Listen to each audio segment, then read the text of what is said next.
Hello and welcome to the fourth of these Richard Caister talks.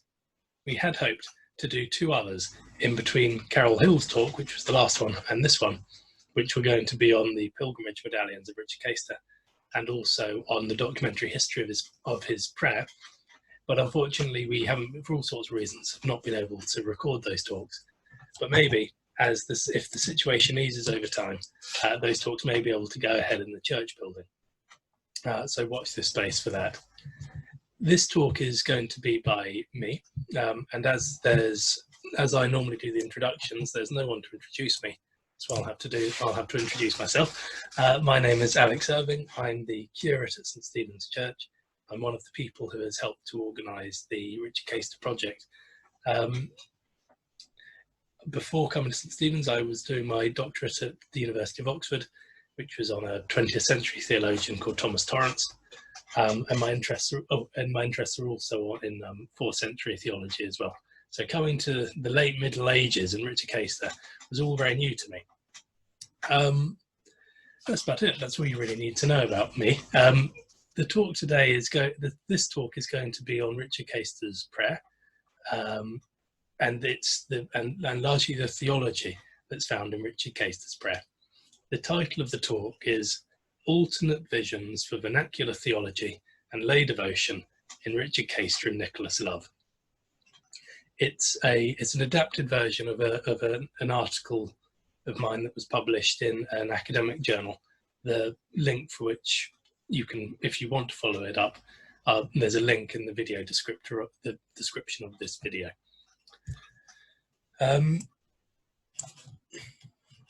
I'm going to put up some images and some text, which as we go. So the title of this talk again is Alternate Visions for Vernacular Theology and Lay Devotion in Richard Caister and Nicholas Love. Richard Caister's prayer is an interesting example of theology expressed in the vernacular, so that's in the English language, in England in the early 15th century. This was a period, the early 15th century, in which to express religious beliefs in the vernacular using the English language was an inherently controversial, even an inherently political thing to do. Because to write in the language of the common person was intrinsically to express an opinion about whether the lay person was able to engage with theological ideas and the spirituality that they articulate. Richard Caister wasn't the only person writing in English at this time. A contemporary of his, a man called Nicholas Love, also wrote in English. But Love and Caister express polarised views on the suitability of the English language for theological thought. In this talk, I'm going to contrast the theological vision of Love on the one hand and Caister on the other. And it's in the contrast between Love's conservative institutionalism that the distinctive character of Caister's theology is best observed. Because Caister gives us an important affirmation of the suitability of the vernacular, and so by extension, ordinary Christians, the lay people, for theological speech and thought.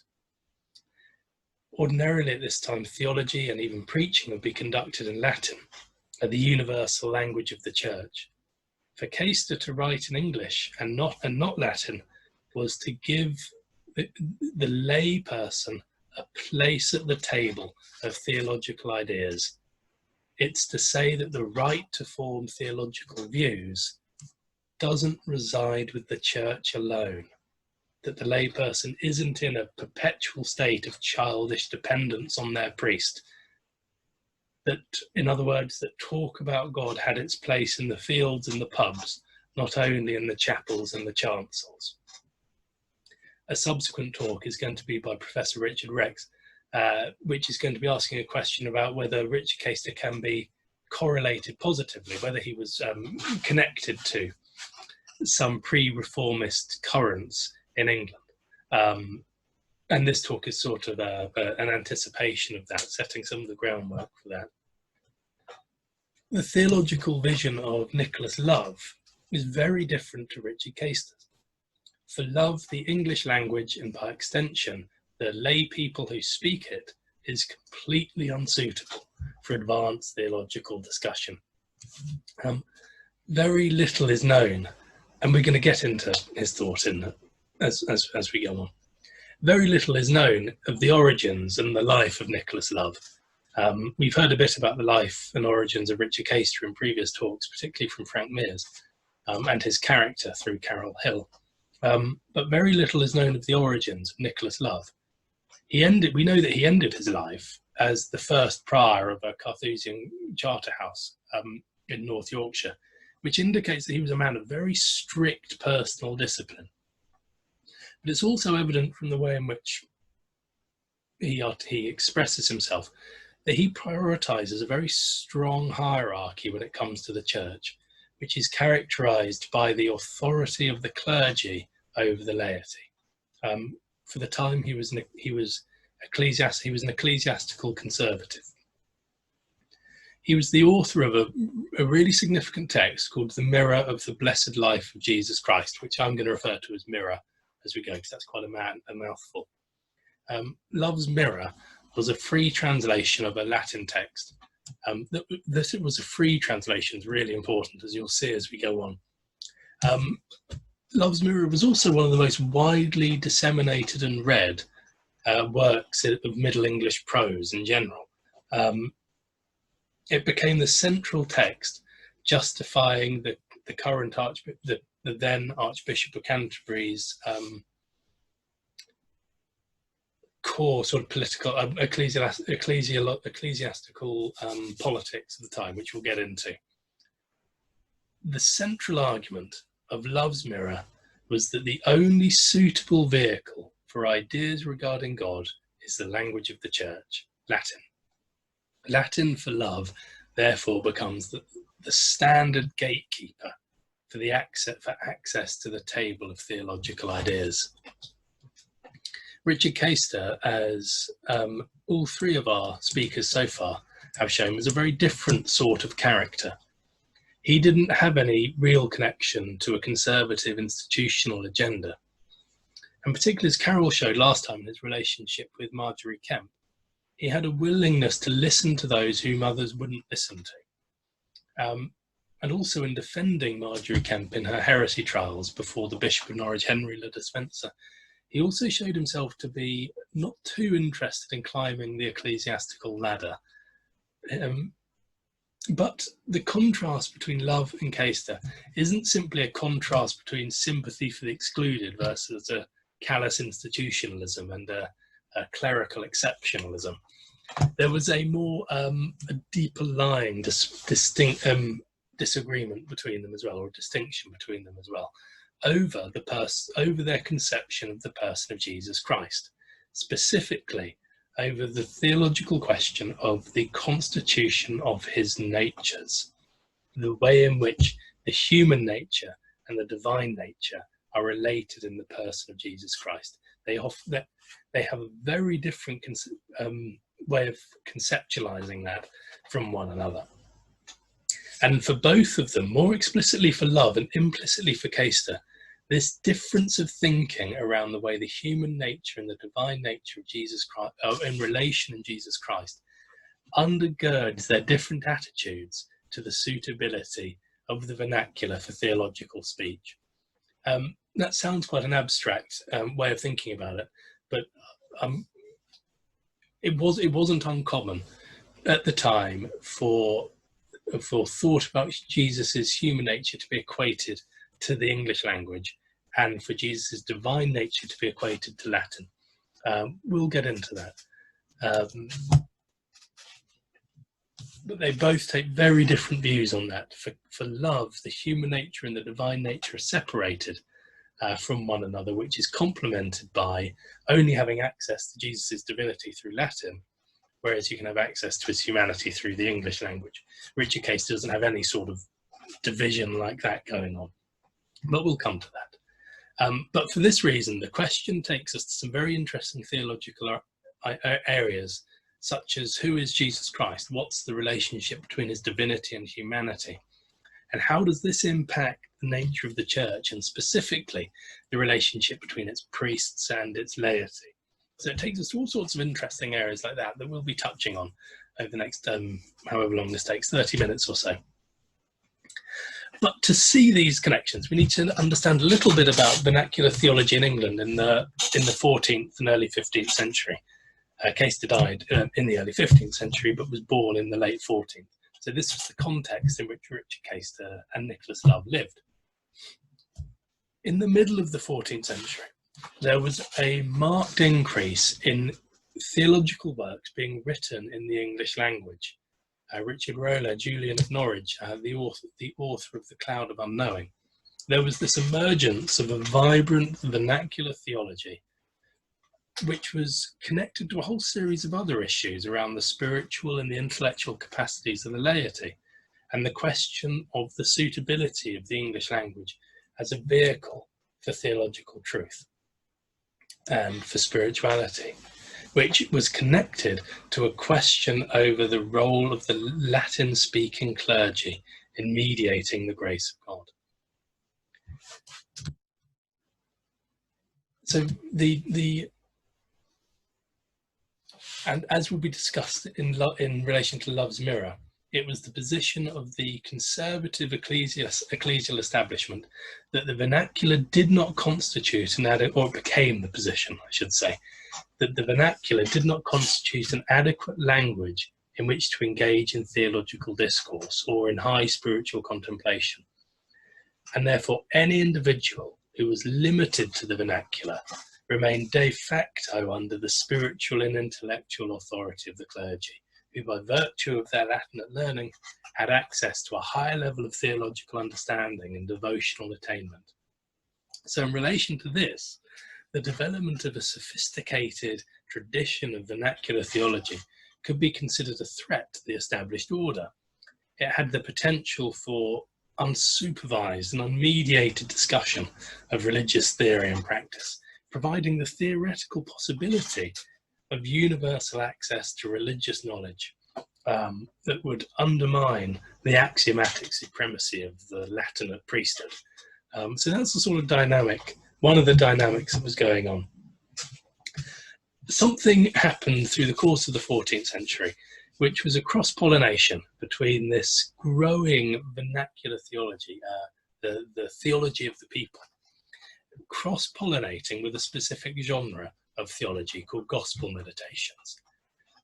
Now, gospel meditations was an effective genre, so it focused on the internal, emotional and spiritual states of an individual, and it functioned through imaginative engagement in settings of gospel scenes to help, so that through which the devotee might develop in their spirituality through that imaginative, emotional interaction with gospel stories. The point about gospel meditations is that, and the whole of the effective tradition, is that the centre of activity isn't so much on the sacramental ministry of the church, but rather on the individual in their prayer and their devotion. Now, the confluence of the growth of vernacular theology and the internalized spirituality of gospel meditations. You see this sort of thing in works like The Prickage of Love, where Latin gospel meditations are translated into the English language. This cross-pollination formed a specific discourse which Eamon Duffy has called the effective democratization of spirituality, enabling religious devotion to take place aside from the authority of the church. But it didn't necessarily do that. There were other ways in which gospel meditations and the vernacular could come together. This is really important because Love's Mirror is a text just like this. So this cross-pollination of gospel meditations and the vernacular, which had to some extent offered an avenue of religious thought and speech to not separate, but not under the necessary authority of the church. Under Nicholas Love, becomes something very, very different, because in his vernacular translation of a gospel meditation, the very purpose is to resist the independence of the laity. But which we'll come to in a minute. It was explicitly calculated, in other words, to subvert this growing tradition of vernacular theology.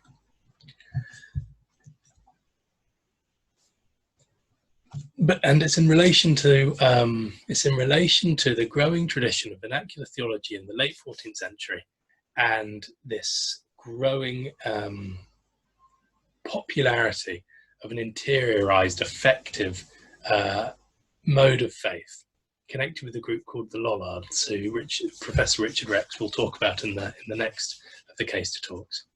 That a very important piece of ecclesiastical legislation needs to be understood. That sounds very boring, ecclesiastical legislation, but it'll only take a minute.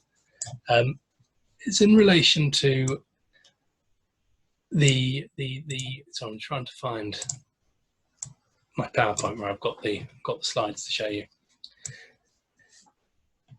The ecclesiastical legislation in mind is by the Archbishop of the time, called Thomas Arundel, promulgated in 1409.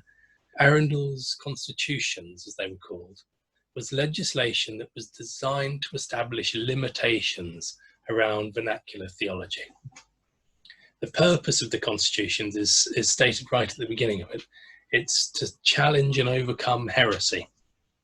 And the issue that provoked it was the growth of nonconformist thought spread through vernacular theology, and especially through vernacular translations of the Bible. So this is one of the rules that are insisted upon. So there's Thomas Arundel there. From now on, no one should translate any text of Holy Scripture on his own authority into the English language or any other, under pain of excommunication, until that translation was approved by the local diocesan, or if need be, provincial council.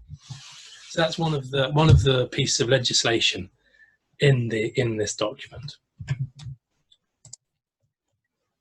Through measures like this, the aim of Arundel's constitutions was to establish control over religious thought and speech in English. Now, in recent years, discussion regarding the purpose and the effect of the constitutions of Archbishop Arundel has been dominated by a very important essay by a man called Nicholas Watson, called Censorship and Cultural Change. Watson has argued in that article that Arundel's constitutions was a draconian and effective attempt to establish control over all religious thought and expression, specifically seeking to limit and control vernacular theology. The result of this, Watson argues, was that flourishing tradition of vernacular theology that I described earlier in the 14th century, this flourishing tradition in the 14th century was caused to wither by the oppressive environment in which self-censorship had become prudent. Now, in relation to this piece of legislation, Love's Mirror, of which I can bring up an image for you. Love's Mirror, there it is, or an image of it anyway.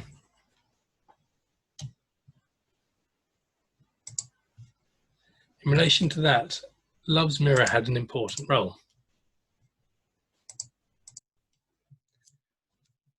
It had an important supporting role to Arundel's legislation, providing a theological foundation which included a negative view of the capacity of the vernacular for theological discourse and a corresponding hierarchical conception of the church, stressing the dependence of the non-Latinate laity on their Latinate clergy.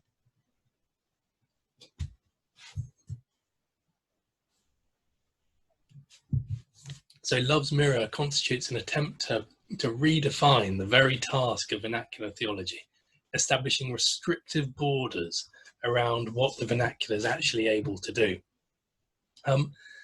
Some argue that Love's Mirror was actually commissioned by Arundel as part of his attempt to control religious thought in English. Direct commissioning can't be demonstrated, but Love's Mirror is officially licensed by Arundel. So in 1410, it was officially licensed by Arundel in 1410. And in 19 of the manuscripts of Love's Mirror that still exist, they're found with a memorandum from Arundel at the beginning, indicating the official approval of the document.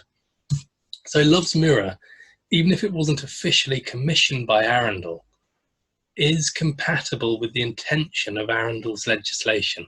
They're allied in this common ideology to limit the horizons of vernacular theology, and so lay people in general, to secure the authority of the institutional church through enforcing, through recommending the laity's dependence on their Latinate clergy.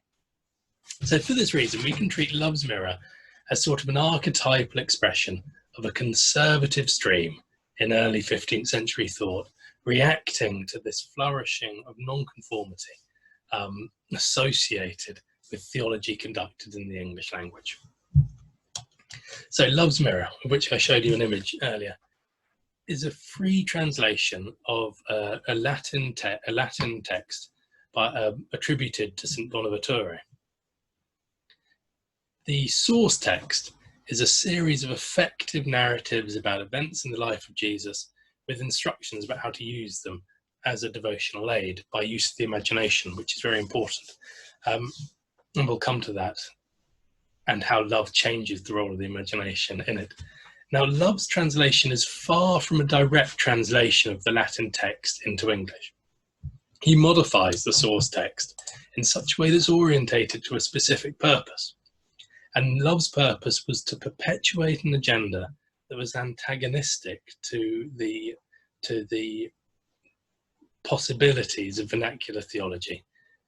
His intention was to demonstrate the intellectual and spiritual limitations of the laity, so inhibiting the increasingly confident and nonconformist vernacular theology. In other words, it's a theological assault, really, on the capacity of the vernacular, and by extension the laity, for theological independence. It's a reassertion of the conservative position on the inherent limitations of the vernacular as a vehicle for speech about God, and so the necessity of the Latinate clergy to administer the orthodox understanding to the laity, who remain in a perpetual state of intellectual and spiritual childhood. And he even characterizes laity as children. We're going to look at a few quotes from the text as we go through. Love identifies his readership, who are the English laity, as both mentally and spiritually unsophisticated, incapable of attaining toward high theological thought. So he characterizes them as children, perpetually limited to the foothills of the religious life. Here's a text from it. He describes the laity as like children who have need to be fed with the milk of light doctrine, and not with the sad or serious meat of great learning and high contemplation. So that's in the prologue of the text.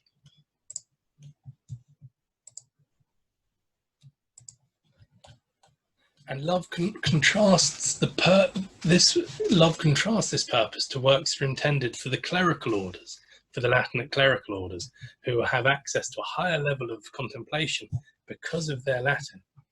And so the next, he refers to the holy writers who've also written diverse books, and the treatises of devout men, to those in clerical orders written in Latin, but also in English to lewd and ignorant men and women, and to them who are of simple understanding. So he makes this distinction very early on between advanced spiritual reflection that is in Latin and an attenuated theological landscape which is open to those who only know English. So he's not being particularly subtle about the point he's making. The supremacy of the clergy is policed by the boundary marker of Latinate learning, And so by the very act of writing in the vernacular, love is explicitly identifying this text as an address to the laity, making accommodation to their supposedly limited capacities. So that's quite a smart thing to do, because in doing that and in presenting it that way, he's undermining the vernacular tradition by doing the vernacular tradition. He's undermining the tradition by appropriating it, by establishing it within parameters that are of lesser value, of lower level than the Latin discourse of the church authorities. And it's precisely this which provides the rationale for clerical oversight of lay theology and spirituality, because they have access to a higher level, and so you're jolly lucky to have them, is the tone. Now, this is a free translation. Love isn't even trying to translate word for word. He makes a whole load of changes to the source text, but he doesn't only make superficial changes. He makes changes that are essential to the very genre of the gospel meditations. Specifically, love alters the spiritual ambitions that are inherent in the genre, because while the mode of operation of a gospel meditation was to facilitate the meditator to ascend from the material to the spiritual, love's translation inhibits precisely this movement. It's an attempt to restrict the spiritual ambitions of the laity. And this is a little bit technical, but hopefully not too dull. The heart of the difference is that while the Latin source text functioned with a theory of cognition, a theory of thinking, in which via the imagination you could meditate on the material settings of Christ's life, and in doing that, in imagining yourself in that, the devotee would be elevated to the contemplation of the divine. Love revises this mental faculty of interiorized devotion such that it's not capable of doing that. Imaginative engagement with the humanity of Jesus Christ does not elevate the devotee to anywhere else. Now, in the broader tradition of gospel meditations, before love got his hands on it, the role of the imagination was to facilitate that ascent from reflection on the humanity of Jesus Christ and the gospel stories to a contemplation of his divinity. And the linchpin of this was Christ's involvement in human thought in his incarnate life, whereby material understanding is elevated to the spiritual through illumination by participating in the Son's perfect knowledge of the Father.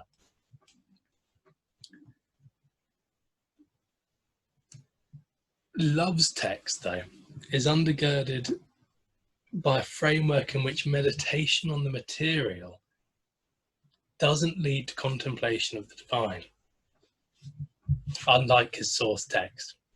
It significantly revises the theological and the cognitive apparatus of gospel meditations. For love, settings of Christ's humanity restrict the focus of the spiritual exercise to the bodily, to the material alone. So the upshot of all of that is the layperson restricted to the English language is, I have another quote for you. The layperson is a simple soul that cannot think about anything but bodies and bodily things.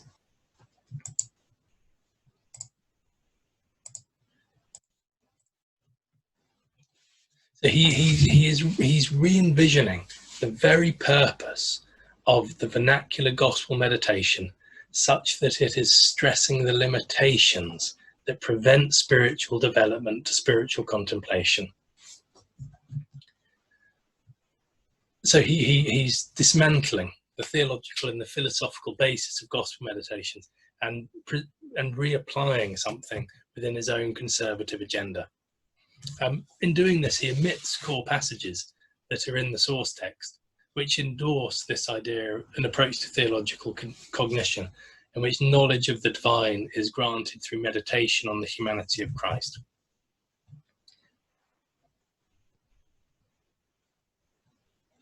But Love does something different. He does something else as well. He conceives of the person of Jesus Christ in such a way that the human nature of Jesus Christ and the divine nature of Jesus Christ aren't considered in their unity.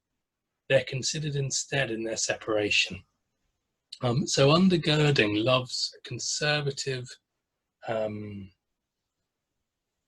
prioritization of Latin and the clergy, undergirding all of that is a view of Jesus Christ in which the human nature and the divine nature are held in separation.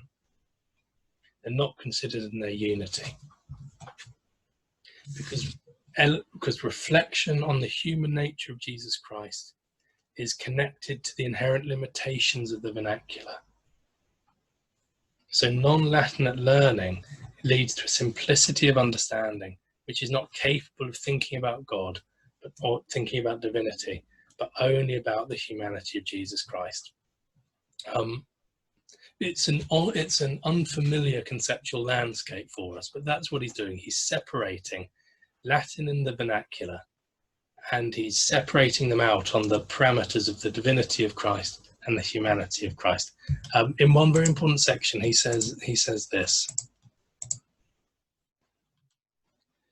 contemplation of the manhood or the humanity of Christ is more speedful and more secure to the laity than is high contemplation of the Godhead, and therefore to him is principally to be set in mind the image of Christ's incarnation, passion and resurrection, so that simple soul, which by now you'll see for Love means the person who only knows the English language, that cannot think of anything about bodies or bodily things, may have somewhat according to his affection, wherewith he may feed and stir his devotion. What he's saying there is that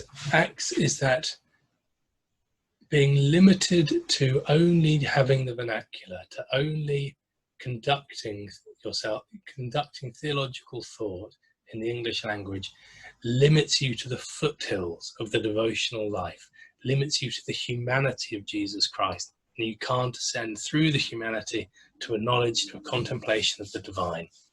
This is what's called a dualism, not holding the human nature and divine nature of Jesus Christ in unity of the person of Christ, but separating them into this dichotomous relationship between theological complexity and intellectual simplicity, between advanced spiritual contemplation and spiritual maturity.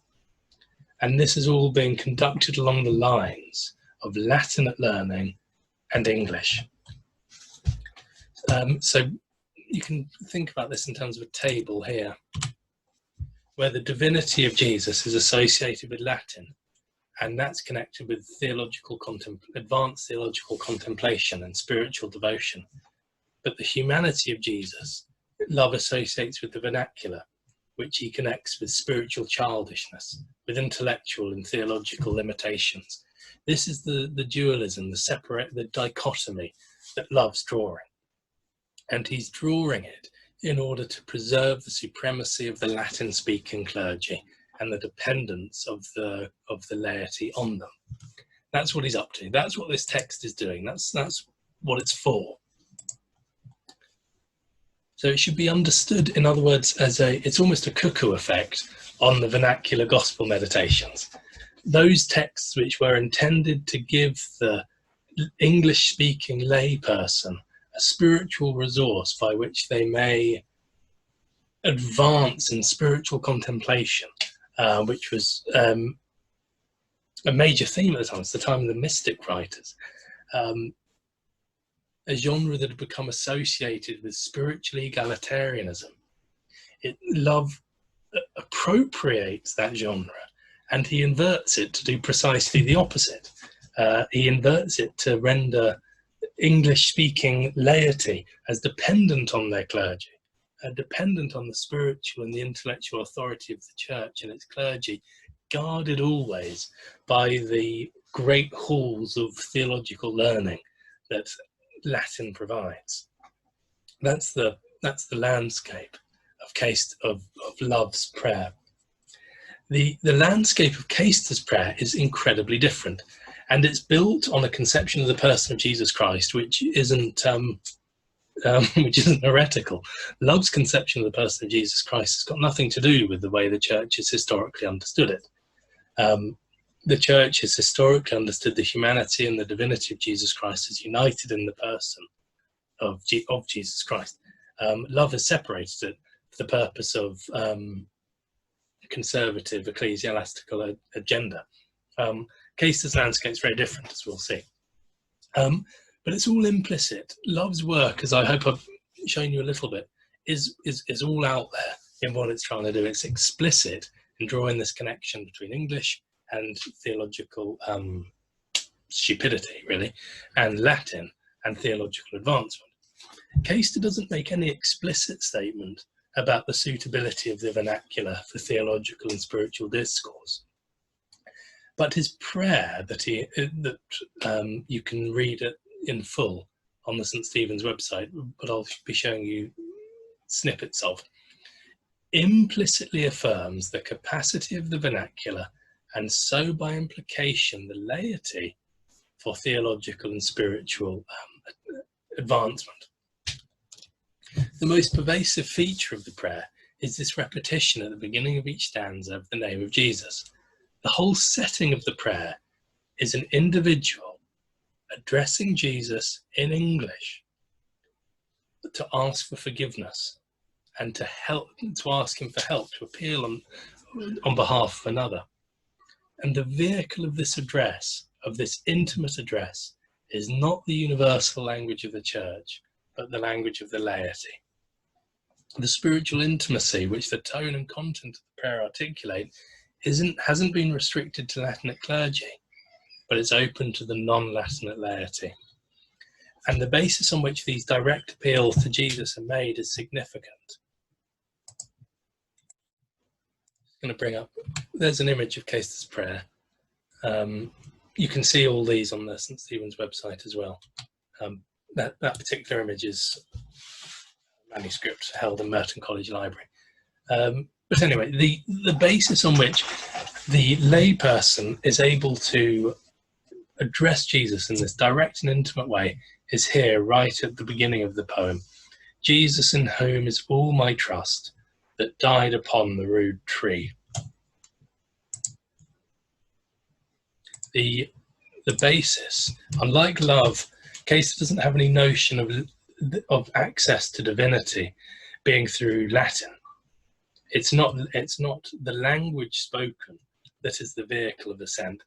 Instead, Caister establishes the confidence to address Jesus directly in the vernacular on the basis of the cross. The problem isn't one of the inherent limitations of the laity and their language. The problem is that of sin, common to all of humankind, overcome only through the redemptive sufferings of Jesus Christ. And this is a feature that we'll see again in Caister.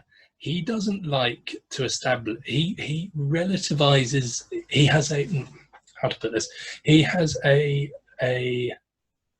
orientation, to the proclivity to relativize the distinction between the laity and the clergy, because he still believes there's a distinction, but he has an orientation to relativize it by a common relationship to Christ.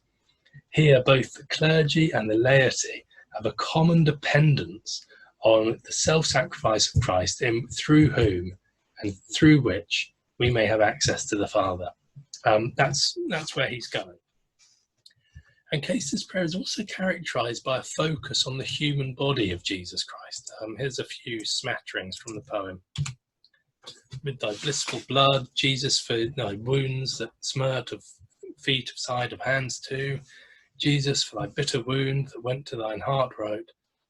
So there's a focus on the physicality of Jesus Christ in Caister's prayer. But unlike love, this focus on the body of Jesus isn't thought to be discontinuous with Jesus' divinity. Because having spoken about the bodily reality of Jesus several times in the opening 6 stanzas, the 7th stanza sees Caister change his footing and transition to speak of the divinity of Jesus. I'll just bring it up. Jesus, thou art heavenly King, truthfully God and man also. Grant me grace of good ending and them that I'm holden to. So there in that second line, having just described the bodily reality of Jesus and his suffering, there comes this statement of Christian orthodoxy, truthfully God and man also, fully God and fully human, united in one person. This is quite a different understanding of the person of Jesus Christ than the one that was operative in Love's Mirror. In Love's Mirror, meditating on the humanity of Jesus in the vernacular was an alternative to high contemplation on the divinity of Christ in Latin. But Caister, though, here is treating the vernacular as a suitable vehicle for speaking both about Jesus' humanity and about his divinity. So it's not surprising then to see Caister's Christology to be his understanding of the person of Jesus to be constituted by this uncomplicated assertion of the unity of the human nature and the divine nature in Jesus Christ. And this fundamental Christian belief, this fundamental Christian orthodoxy, is in stark contrast to the dichotomous relationship between the human and divine natures of Jesus Christ that Love is operating with. And this basic distinction between Love and Caister is the reason why Caister doesn't operate with the same set of consequent dichotomies that Love did between the vernacular and and between the Latin vernacular and high contemplation and low contemplation. Caister doesn't play that game because our knowledge of God, our access to the things of the divine, isn't anything to do with us ascending through knowing the right language. It's all to do with God's descent to us in the person of Jesus Christ. So Caister's prayer is full of central Christian doctrines such as the atonement, the incarnation, the Trinity even. He is unconcerned about interacting with these central and deep doctrines of the Christian faith in the English language. These are just the sort of things that Love would say, oh, no, to get them, you really need to do it in Latin, right?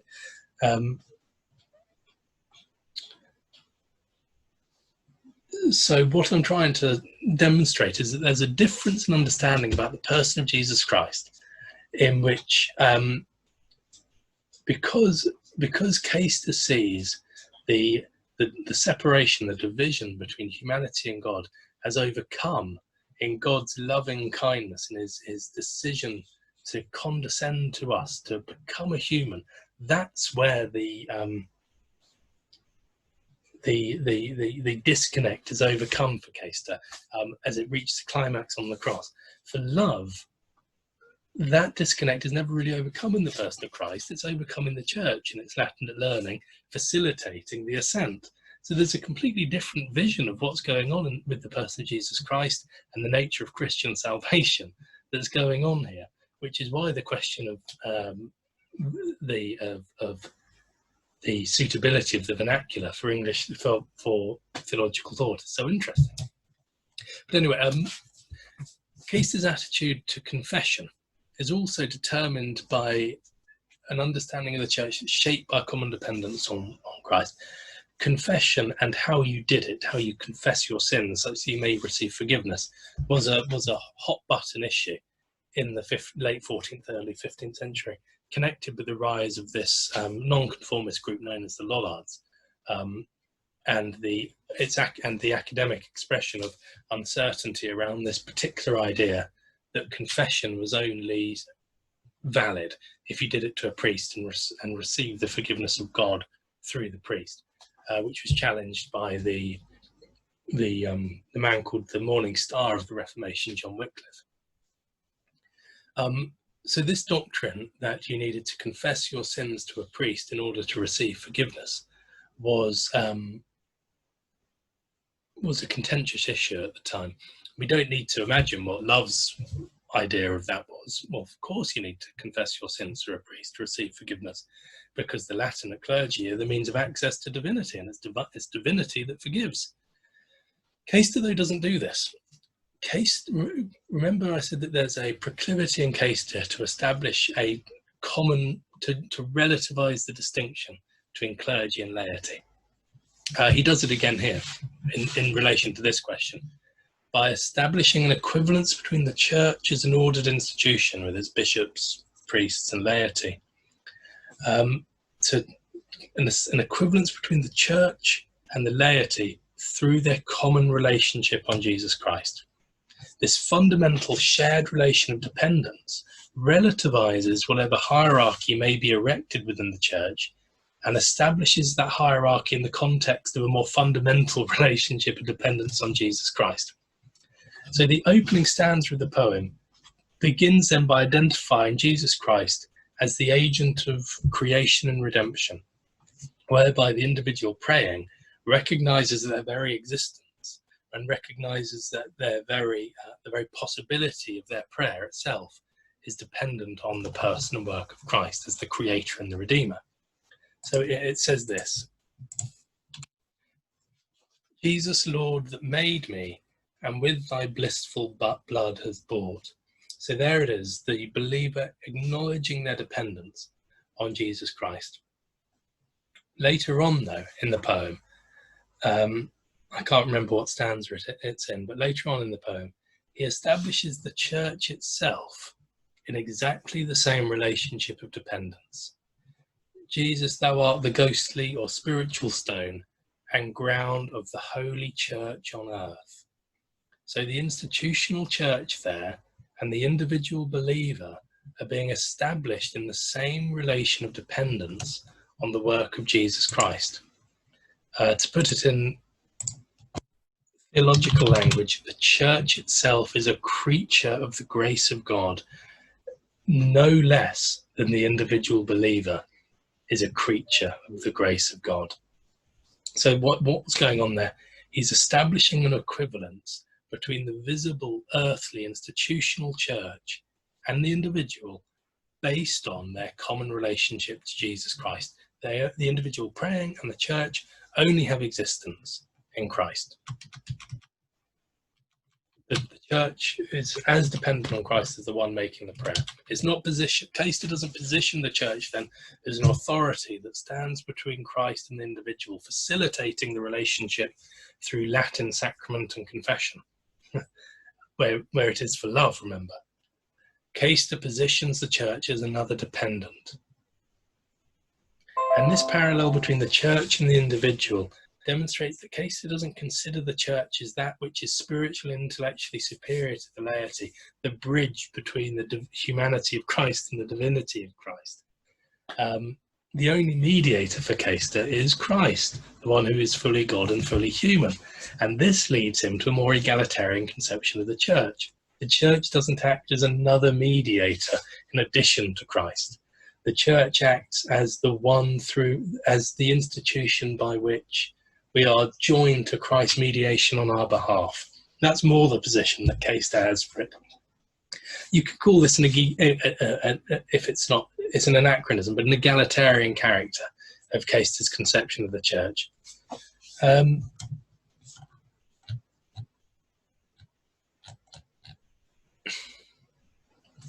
And this is applied to the priestly role of mediation.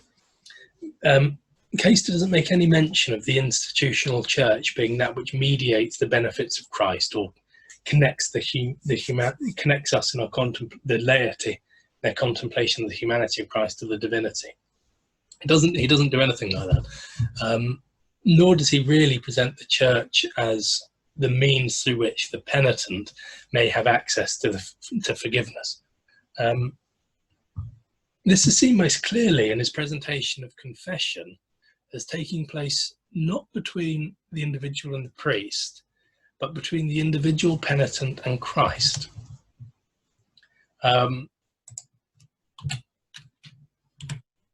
This is demonstrated in this particular stanza. Oh.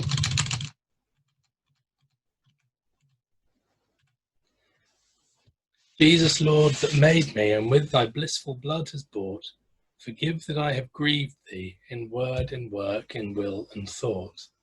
It's the individual addressing Christ directly and asking for forgiveness on their own behalf. It's not confession made to a priest per se.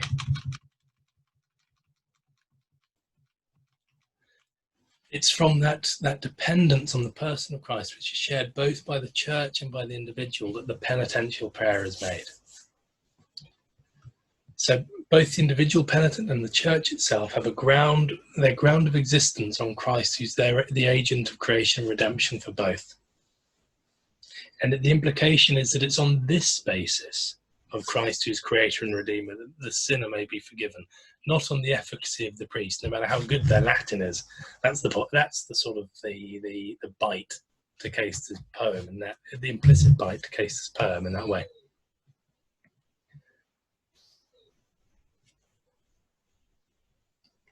So the features that were most present in Love's poem of the necessity of the Latin institution mediating the individual believer to the divinity of Christ are circumnavigated by this direct appeal to Jesus Christ himself, the one who is God and human and is the mediator between God and humanity.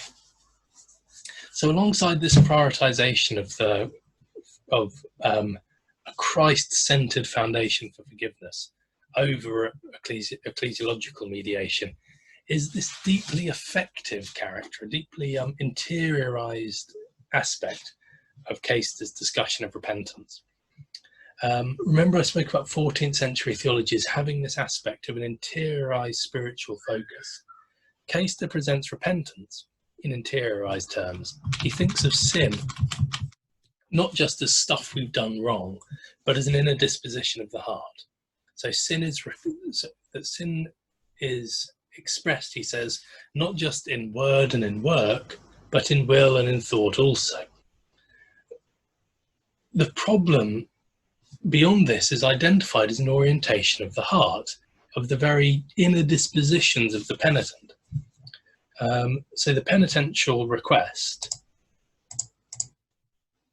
is made like this: withdraw my heart from fleshly lust and from all worldly vanity.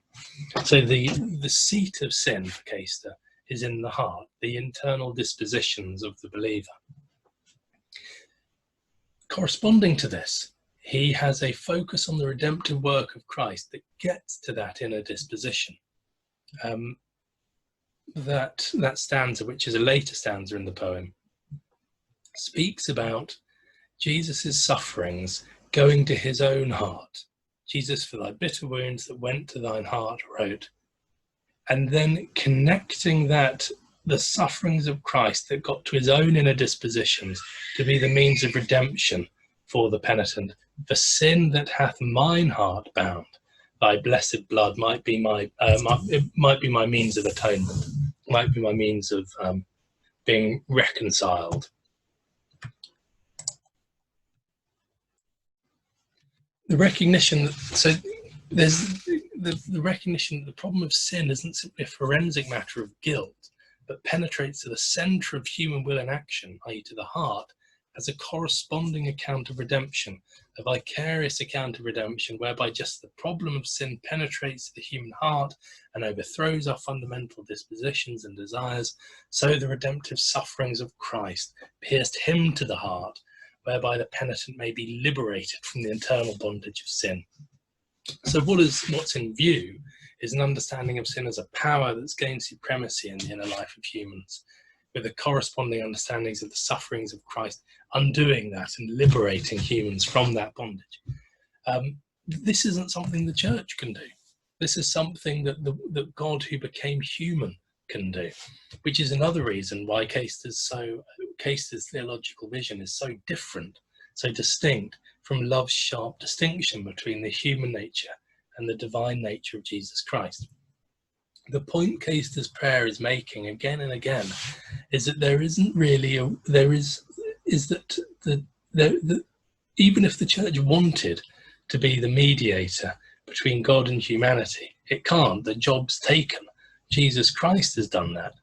there's no need for this mythology of Latinate learning being that which elevates material existence into contemplation of the divine.